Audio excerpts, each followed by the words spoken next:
Bonjour à tous, c'est Stanley Torvik et bienvenue dans votre tout nouveau numéro de Créatures sauvages. Créatures sauvages, c'est le podcast où la parole ne demande plus la permission pour exister. Et aujourd'hui, je dois filer extrêmement vite à la cantine de la Cigale en plein cœur de Paris pour partir à l'encontre du premier artiste invité dans ce podcast.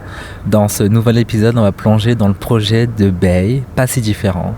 Après une première partie portée par une énergie plus lumineuse, l'artiste nous révèle aujourd'hui avec son projet musical une part un peu plus sombre, plus nerveuse où les émotions se confrontent à une réalité moins douce.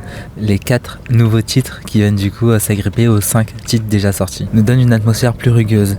Les sentiments se heurtent, les relations se compliquent et la colère devient parfois un moyen pour tenir debout. La musique suit ce mouvement. Les guitares gagnent en intensité, les sonorités se densifient et l'ensemble prend une couleur un peu plus rock, un peu plus noire, un peu plus texturée, presque métallique. Parce que c'est surtout ça, Bay, c'est de la musique métal, c'est de la musique brute. Et je suis vraiment très très ravi de pouvoir vous le présenter dans ce podcast. Donc voilà, on va changer un peu la donne dans ce tout nouveau numéro. J'ai très très hâte du coup de vous le présenter. Et j'espère surtout que vous allez pouvoir apprécier son art. Parce que moi, en tout cas, ça m'a vraiment fait beaucoup de bien dès que j'ai écouté son projet. Déjà, bonjour. Salut. J'avais préparé une petite note en fait un peu pour démarrer la rencontre parce que ta musique en fait c'est un cri, c'est un cri assez essentiel car il est aussi celui de celles et de ceux de cette génération, enfin de la tienne finalement, qui a beaucoup à dire au monde et que le monde devrait entendre avec tes yeux. Plus si neuf puisque maintenant tu es devenu un vrai adulte depuis quand t'as connu à la télé. Bay raconte le monde des adultes, le monde des désirs, des plaisirs, mais surtout ce monde où l'âme souffre, se questionne, découvre.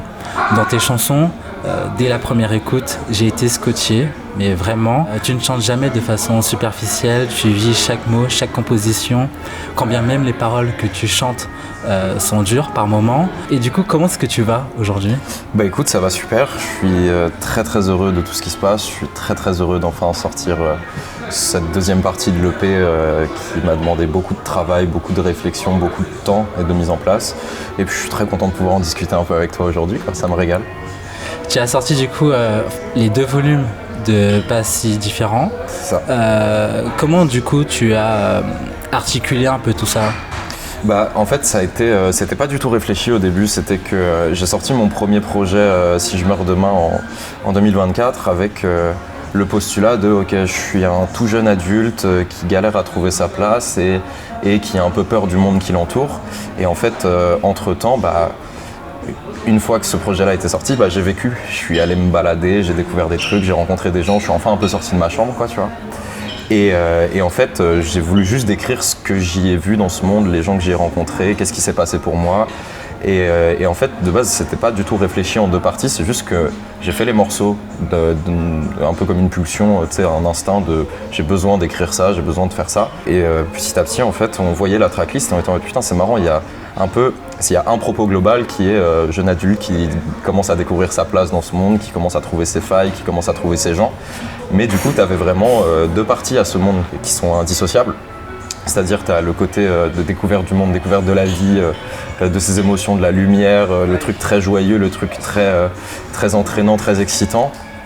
Et d'un autre côté, tu as aussi l'autre part qui est plus sombre, la part des vices, la part des doutes, la part des peurs, la part de doutes. Et c'est pour ça qu'on s'est dit que ce serait super intéressant de formuler ce projet-là en 2 parties pour avoir une vision assez globale de ce monde et des gens qui l'habitent, quoi. Et d'ailleurs, parmi les gens qui l'habitent, il y a ce titre Mec Chelou. Ouais. Tu penses qu'on est tous chelous, du coup ? Je pense qu'on est tous chelous à notre manière et que c'est ça qui fait notre force. Et c'est un peu ça tout le pitch de Pas si différent, c'est qu'en fait, je me suis rendu compte que une fois que tu trouves tes gens, une fois que tu trouves les gens qui te ressemblent ou pas d'ailleurs, mais en tout cas les gens avec qui tu es accordé, avec les valeurs, avec les principes, avec les idées, et en fait, au final, quand bien même personne se ressemble et c'est super, on n'est pas si différents parce qu'on est tous là à s'enrichir, on est tous là à se tirer vers le haut ou pas, mais il y a quelque chose de, en fait, puisqu'on est tous aussi différents, au final, on n'est pas si différents les uns des autres, quoi. Je suis juste un mec chelou qui parle trop fort, passe pour un fou. Mais moi j'aime bien ma place ici, je suis plus seul dans l'asile. dans tes titres, il y a aussi cette grande notion d'amour obsessionnel, notamment dans Panstar, le titre un peu qui t'a révélé. Mais d'apparence, ceux qui te découvrent se reconnaissent encore dans ton style. Mais est-ce que tout ça c'est une façade ou est-ce que c'est un vrai toi? Non, en vrai, je me suis jamais trop inventé une vie. J'ai toujours voulu être le plus fidèle possible parce que je me dis, si ces choses-là m'arrivent, si je vis ces trucs-là, nécessairement d'autres gens le vivent. Donc c'est pour ça que j'écris toujours sur ma life, sur des faits réels. Parfois je raconte des histoires fictives, mais c'est pour dépeindre typiquement dans la bombe. C'est une histoire fictive, il n'y a pas vraiment une bombe qui va arriver demain là sur nos têtes. Mais, on espère en tout cas. Ouais, j'espère vraiment, je croise les doigts. Mais ouais, c'est une vision assez fidèle de moi. Je suis un vrai amoureux de l'amour. Que ce soit beau comme que ce soit triste, que ce soit un amour trahi, que ce soit un amour fort, un amour passionnel. J'ai tendance à vouloir, en tout cas, essayer de vivre les histoires que je raconte le plus fidèlement possible, quoi. En tout cas, tu les vis bien parce que finalement, en fait, tes chansons elles commencent toujours d'apparence très douce, très calme, et finalement il y a toujours ce cri.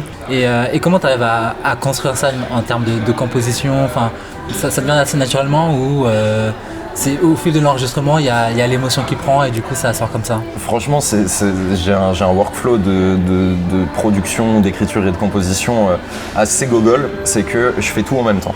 Ok. Tu vois, donc j'écris jamais pour écrire. Ça part toujours d'une pulsion, ça part toujours d'une envie de. Ok, j'ai envie de dire ça. Donc je commence toujours par mon thème. Tu vois, le thème global le propos, le fond finalement. Et en fait, ensuite, je me fous devant l'ordi et je commence à gratouiller 2-3 accords, je commence à faire une ébauche de prod, je top line en même temps, j'écris en même temps, tu vois. Et donc, je fais un peu tout ça en même temps. Et donc, c'est vrai que c'est pour ça que mes morceaux sont assez particuliers dans leur structure, dans leur manière d'évoluer, parce qu'il y a vraiment quelque chose de... je me laisse complètement guider et j'essaie de faire en sorte que l'ensemble des différentes parties qui composent la musique, donc la composition, l'écriture, la top line, la production, soit un tout global. Donc c'est pour ça que je peux commencer un morceau très intimiste et à la fin t'as un énorme drop presque métal, tu vois, qui arrive. Et c'est ça que j'aime bien, c'est que et surtout j'aime bien dire que je suis un enfant d'origine musicale parce que c'est ça, j'ai grandi dans le métal toute ma vie, j'ai découvert la musique par ça. Après je me suis ouvert au rock un peu plus et après petit à petit je me suis ouvert à la pop, à la folk, à la soul. La soul ça m'a beaucoup influencé et à la chanson française surtout. C'est ça qui m'a donné ce truc un peu... J'aime bien avoir dans mes morceaux des moments Disney, je les appelle comme ça parce que c'est vraiment les moments où même sur un propos très sombre, je vais éclaircir la grille, il va y avoir un truc presque grandiose et pour ensuite revenir à un truc très rock et donc j'essaie de mélanger toutes ces influences-là et c'est pour ça que ça fait des morceaux très hybrides et assez particuliers, quoi. Ouais. Justement, dans cela, il y a aussi cette grande question sur la jeunesse, sur la vitesse de cette vie parisienne ultra effrénée, qui va extrêmement vite et où tu cherches aussi un peu ta place, de cette vie, de ces envies contradictoires aussi. Est-ce que Passer différent, c'est un miroir de ce que tu vis de manière assez globale ou c'est une manière de prendre du recul sur l'ensemble des gens de ta génération? C'est vraiment, je pense... c'est assez fidèle avec ma réalité, mais qui je pense reflète aussi énormément ma génération où on est une génération qui veut vivre, on est une génération qui veut faire des choses, qui a envie de construire, qui a envie en tout cas de reconstruire ce qui a été fait jusqu'ici pour que ce soit le plus adapté et le plus périn pour l'avenir, quoi. Et toi, quelle est ta place? Où est-ce que tu trouves qu'est ta place dans ce monde-là, dans cette vie parisienne? Je pense que j'ai une place d'artiste, donc c'est une place un peu particulière où au final je suis un genre normal. Ouais. Je suis juste un mec qui a décidé de mettre toute son énergie dans transmettre ses émotions, dans vulgariser un propos de fond, quoi, vulgariser des sentiments, vulgariser un ressenti. Et donc on a une petite responsabilité en tant qu'artiste parce qu'on a ce super pouvoir-là. On a appris, il y a des gens qui, je sais pas, les boulangers ils apprennent à faire du pain et s'ils sont essentiels, nous on a appris à transmettre de manière auditive des choses qui ne sont pas palpables, tu vois. Et donc elle est là notre responsabilité, elle est là notre super pouvoir. Et du coup moi je me place juste en tant que mec qui est capable de faire ça et qui le fait pour lui avant tout, mais que si ça parle à des gens et que ça reflète aussi la réalité de certaines personnes, c'est tout bénef et c'est un but en soi. Enfin, déjà tout ce que tu vis au quotidien, puis tout ce que tu te rajoutes sur ta casquette d'artiste, la musique t'aide à tenir ou finalement ça t'empêche parfois de t'arrêter quand même parce que finalement t'as une vie à 300 à l'heure. Ouais, c'est vrai que c'est très intense, mais je sais que être artiste pour moi c'est le plus beau métier du monde, quelle que soit la forme d'art. C'est pas un des plus faciles. parce que c'est ultra instable, parce que tu sais pas ce que tu fais dans 2 semaines, parce qu'il y a des enjeux financiers. C'est aussi, pour être très honnête, un monde très précaire, surtout quand on débute. Et moi, je pense vraiment que juste je chéris la chance que j'ai d'avoir de faire ce métier-là. Je suis super bien entouré, j'ai une famille qui est avec moi, qui me soutient, et c'est un privilège, une chance que j'ai et que je sais qu'il faut que je saisisse, parce que pour toutes les personnes qui n'ont pas cette chance-là, je dois la saisir. Ce serait injuste sinon. Et donc ouais, j'essaie de juste tenir le coup. Et dans tous les cas, il y a bien pire comme situation dans la vie. Je suis très privilégié. Et finalement, en fait, quand je t'entends un peu parler, je me demande si l'intitulé de ce grand projet-là, pas si différent, c'est parce que tu t'es senti un moment différent, ou c'est vraiment toujours dans la vibe de en fait on n'est pas si différents les uns les autres? C'est ça, c'est que moi évidemment, j'ai toujours été le petit gothique un peu bizarre du fond de la cour, tu vois. Okay. Ton univers gothique était dès le départ. Ah oui, mais depuis que je suis tout petit, je te dis, dès mes 7 ans, j'étais dans un groupe de métal, donc j'ai toujours été dans cette contre-culture un peu, dans cette culture du rock, du métal, dans cette culture alternative. Et en fait, ouais, c'est un peu ça le propos, c'est que je me suis rendu compte que, surtout à Paris, ou en tout cas dans les grandes villes, t'as ce truc où c'est vraiment flagrant, où personne se ressemble, tout le monde est différent, t'as une mixité sociale, humaine de bâtards, et c'est ça que j'adore. Et donc, en fait, au final, en me baladant dans cet écosystème-là, ouais, vraiment, je me suis rendu compte qu'on n'était pas tous si différents, mais en fait, parce qu'on l'est tous, on est tellement tous différents que t'as un tout global qui est d'une richesse à toute épreuve, et c'est quelque chose qu'il faut chérir et qu'il faut garder. Nos différences, c'est nos plus grandes forces, nos différences, c'est ce qui nous rend individuels les uns des autres, et ce qui fait qu'on peut avoir un poids et un propos important. Dans le volume 2 de Pas si différent, il y a ce titre Tache d'encre. Ouais. C'est une histoire d'une amie. C'est un mélange de plein d'histoires. Il y en a certaines que j'ai vécues. Aujourd'hui, on a beaucoup de... les langues se délient par rapport aux relations toxiques, par rapport à l'emprise, par rapport au harcèlement, par rapport à tous ces sujets qui sont très très graves. Et je trouve que les hommes, en tout cas dans notre génération, de plus en plus évidemment, mais ont toujours eu un peu de mal à en parler.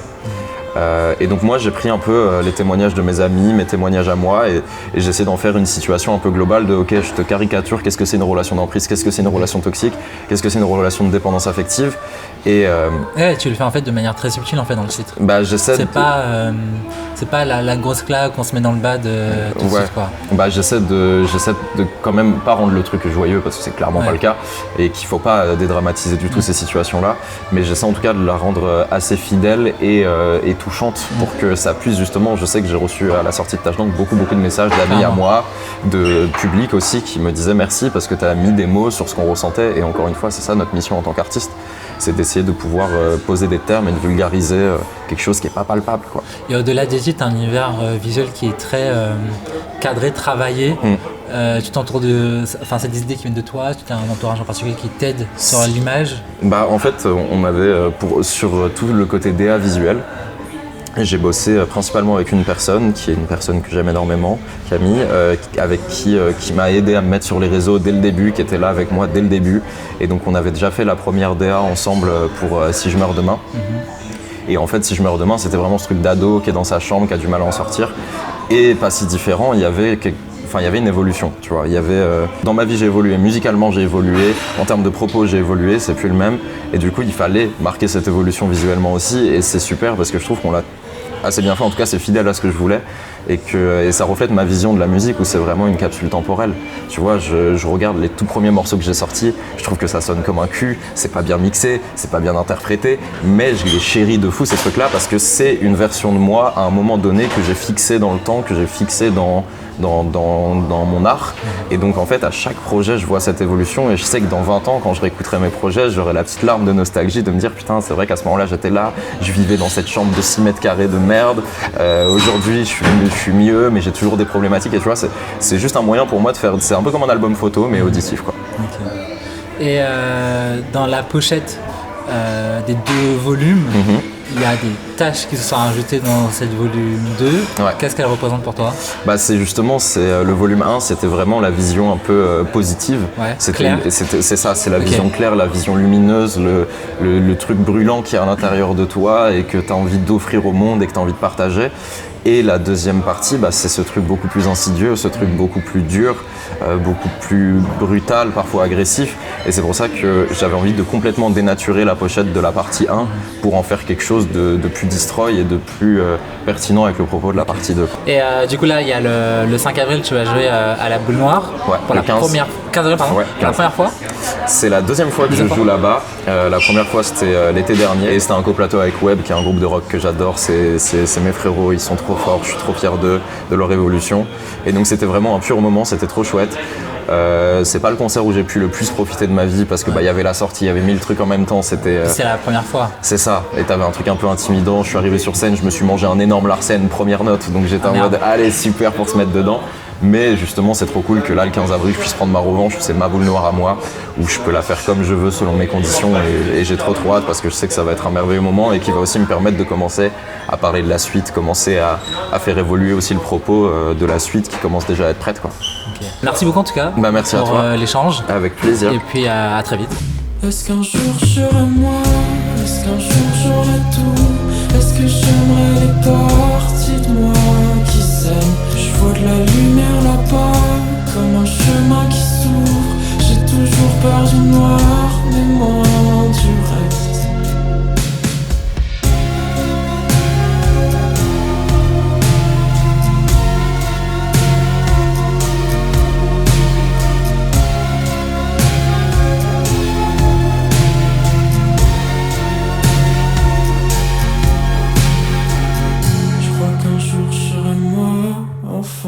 Je sais.